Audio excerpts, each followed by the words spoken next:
I am so happy to be here today to help explain the history of the Colored Women's Club to people that had no clue about this fabulous organization and what it did to develop Black Montreal. The Colored Women's Club was an organization that started around 120 years ago to help the Black community in Montreal. It was actually a social club that decided that they needed to step up to the plate. It is a real tribute to the club that we've had these women here today who are creating art to represent the Colored Women's Club in Montreal. This is a really unique event, and it's such a wonderful idea that will allow this generation to showcase and understand the importance of standing on the shoulders of those early women pioneers in Montreal. Allô, moi c'est Malvina aka Edzine. Donc aujourd'hui je vous présente ce que j'ai fait pour le Colored Women's Club, l'événement fait à Faux Musée. Donc le Colored Women's Club, c'est des femmes qui sont réunies pour militer pour les droits de leurs maris qui travaillaient dans des entreprises de train. Et donc ce que j'ai voulu représenter ici, c'est un peu le Colored Women's Club mais actuel, pour dire que les femmes noires, elles continuent de se réunir ensemble pour parler de leurs problèmes, pour militer, mais aussi prendre soin d'elles. Donc en tant que femmes noires, on est un peu en lutte, un peu tous les jours de notre vie. Et ce que je voulais dire, c'est que lutter pour nous, c'est aussi prendre le temps pour nous, prendre soin de nous et avoir un peu ce moment de communion. Donc c'est là on peut voir qu'elles se tiennent par la main, elles rigolent ensemble. On sent qu'il y a un peu une énergie de groupe et c'est un peu une bulle dans l'espace-temps. C'est pour ça qu'on voit que le reste est un peu plus clair, pour monter cette espèce de moment qui s'envole, un peu suspendu. Et là, on peut voir qu'il y a le Fighting for Our Rights et un peu des choses qui rappellent le Colored Women's Club initial en 1902, pour montrer que les luttes d'avant continue encore aujourd'hui, qu'on est dans une continuité et qu'on n'oublie pas ce qui s'est passé avant. Donc c'est ça que j'ai voulu représenter. N'hésitez pas à me suivre sur les réseaux. Moi je suis une artiste engagée qui travaille beaucoup sur la représentation des femmes noires, des personnes noires en général, et qui fait vraiment de l'art engagé. Donc ce sera sur Edzine Art sur Instagram. Bonjour, je m'appelle Alia et je suis une artiste. Je fais la peinture et le dessin. Aujourd'hui, je vous présente mon œuvre qui s'appelle Mwasi. Mwasi qui veut dire femme en lingala. L'histoire derrière mon œuvre, c'est une femme qui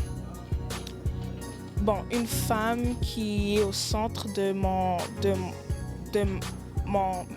œuvre, parce que la femme on dit qu'elle représente la vie, alors elle représente la maternité et elle représente l'éducation, parce qu'on dit que elle représente l'éducation et c'est ça, et c'est une femme noire. Bonjour, mon nom c'est Nora. Voici mon œuvre. J'ai été vraiment beaucoup inspirée par les femmes amazigh, mon héritage. Je trouvais aussi que ça mettait un beau lien avec Colored Women's Club, qui était là pour représenter les gens marginalisés à une autre époque. J'ai essayé d'intégrer plusieurs éléments qui reliaient les deux. Donc, surtout dans les motifs, on peut voir clairement une femme amazigh, mais aussi des inspirations victoriennes avec les fleurs, les points et l'utilisation d'or et d'argent, qui est un classique signe du Golden Age, et plusieurs motifs qui représentent aussi ma culture. Vous pouvez me suivre à Nora_Elma, ELMA 16. C'est mon Insta.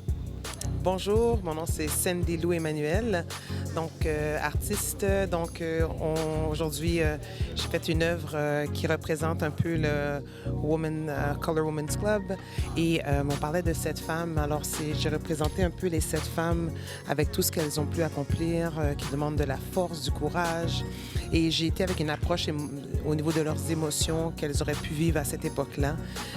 Donc, ce sont des femmes qui sont fortes, qui portent beaucoup de bagages, qui passent à travers toutes les barrières systémiques qu'ils ont eu à faire face dans l'époque. Fait que c'est un peu ce que j'ai voulu illustrer avec ma technique, qui est art et mouvement.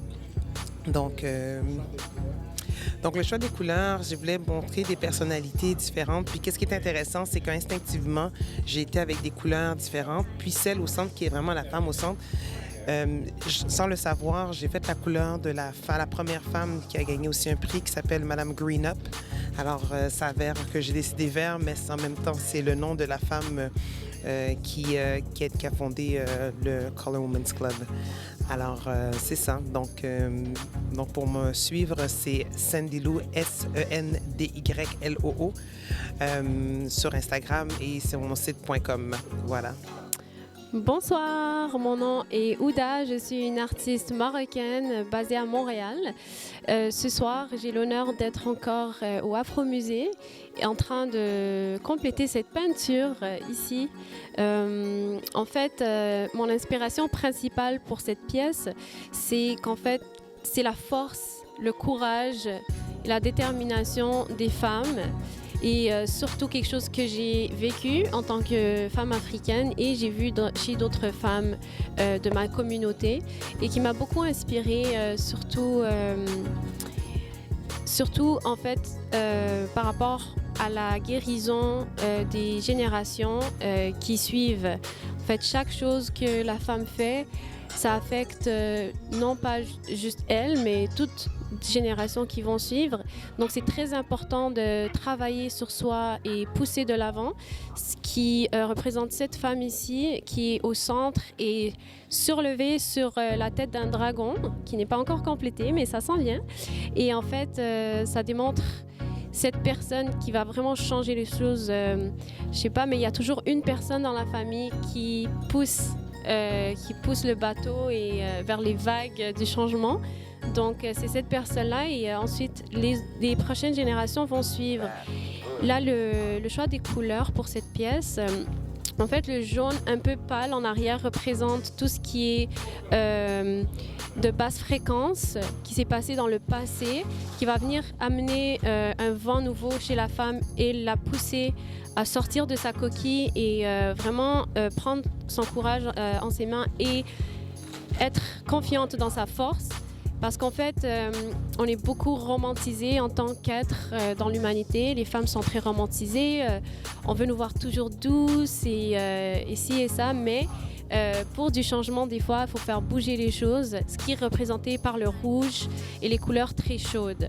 Donc là, on voit même que le jaune va devenir plus chaleureux vers le soleil, aussi représentatif de la dualité avec un autre cercle d'énergie rouge qui contient, qui sont des opposés qui s'équilibrent en fait dans cette vague de changement représentée par le bleu, un mélange de bleu, de vert qui vient en fait du mélange de l'histoire qui va s'étendre dans cette vague de changement et qui représente aussi la sagesse, la paix et le repos qui vient après le long travail du guerrier, de la guerrière. Donc voilà, et mon nom c'est Ouda. Si vous voulez suivre mes réseaux, c'est I am Ouda B, donc IAMHOUDAB. Et ma page d'artiste c'est Ouda Studio. Bonjour, je suis Christian Basson, directeur régional développement des affaires pour les communautés noires du Québec et de l'Atlantique. Donc je suis heureux de me joindre à vous au nom de la banque TD pour célébrer le Colored Women's Club. Je voudrais dire un bravo à tous les artistes du moins qui exposent ici et un grand merci à l'Afro-Musée qui réunit toutes ces personnes-là, qui met ce travail en valeur. Et je dois dire que nous sommes dans le cadre du mois de l'histoire des Noirs. Rappelez que la TD se tient aux côtés des communautés noires pour la création d'un environnement, d'un monde meilleur, inclusif, diversifié, un monde dans lequel tous et chacun ont toutes leurs chances de prospérer. Merci.